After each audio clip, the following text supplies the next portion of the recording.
want to start with the sort of dueling ideas here. We're talking about the election, the uncertainty. We heard from Romaine and Scarlett about maybe it's going to be a week before we know the outcome. What does this mean? Is the U.S. getting more isolated? And yet people seem very enthusiastic about the U.S. and investing in this economy. Can you explain how much you're hearing that?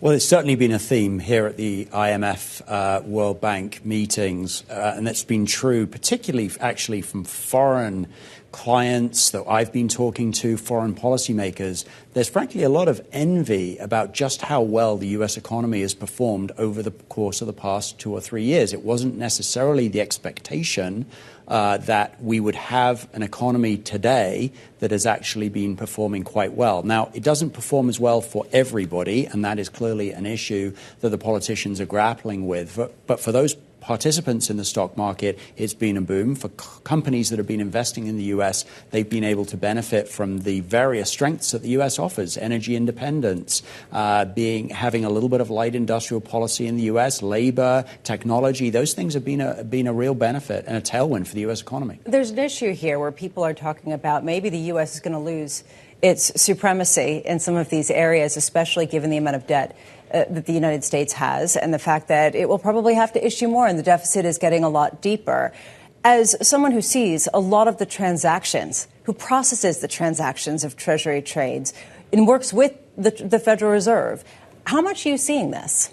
Well, people do talk for sure about the fact, and we have to be humble about the fact that the world can change pretty quickly. And we've had enough reminders of that over the past decade, that one has to plan for the future, but one also has to prepare for the worst. And that's a good, sensible approach to leading a business. We talk to our clients all the time about that, looking around the corners.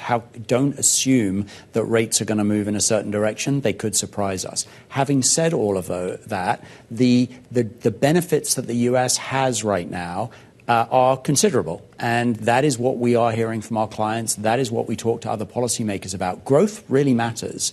At the end of the day, for a nation's prosperity, being able to grow GDP, being able to include as many people as possible in that growth. But you have to have the growth in order to be able to include people. And so in Europe, they're talking about social programs. They're talking about challenges. That takes growth in order to be able to pay for it. And so a strong economy is a really valuable benefit to be able to unlock all of those other things. Now, you're right. Deficits matter a lot. And in the U.S., we're going to have to confront that. Other countries have already had to confront those challenges. But we have certain advantages in the U.S., particularly the fact that we're the reserve currency, that we have the U.S. Treasuries as the debt sort of risk-free reference rate instrument of choice. Those are, again, advantages. Can't be taken for granted, can't be complacent, but things that have been helpful to the United States. Robin, well, just to pick up on that point, with the election less than 2 weeks away here in the U.S., are there policy proposals, policy prescriptions that you've heard from either of the candidates that you think that BNY needs to prepare for now rather than later? Well, we're always preparing. It's our job to do that. We help our clients prepare. It's our platforms that ultimately our clients look to in order to be able to move forward. The work that we do in the Treasury market is a great example. And so to be specific for a second, both sides of the aisle have talked about wanting to be able to spend more. It is likely under both plans that deficits would raise. And so with that, need to be able to pay for it. And so making sure that we're prepared, our platforms are prepared to be able to handle more treasuries. We settled $20 trillion worth of treasuries earlier this week on our platforms. And so that's got to be able to scale. We feel comfortable we can.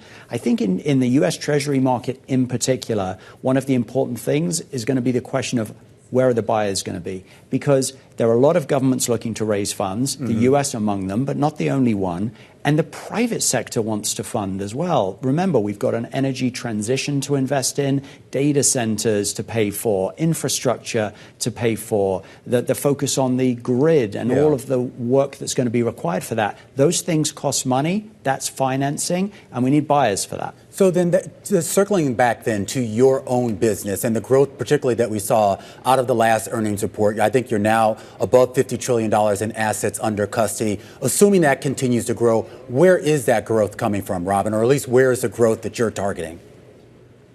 Well, the growth in our company ultimately comes from our clients and readying our platforms to be able to serve them well. You mentioned we are the world's largest custodian. We're also the world's largest collateral manager and largest issuer services firm. That helps to service all of that debt that we were just talking about. We're the world's largest securities lender. We have $2 trillion worth of asset management firms. So all of those platforms and being able to help more of those platforms help more of our clients, that for us is the growth path. That's what we've been executing this year, and that so far has been able to power our growth. But we also think it'll power our future. How much, Robin, are you looking at possible acquisitions? Well, acquisitions always have to be on the radar screen. We actually announced an acquisition about 2 months ago to buy Archer, which is a specific provider of managed accounts, which is one of the fastest growing areas of the asset management business. We felt that our platforms could benefit from that team, their technology, to be able to speed our growth. We're very excited about that. We expect it to close this quarter, and that's an important part of the story. And so we're scanning the horizon. That's a good example of it, looking for things that'll speed us on our growth journey and will help us to serve our clients even better in areas of the market that are growing and maybe where the puck's going.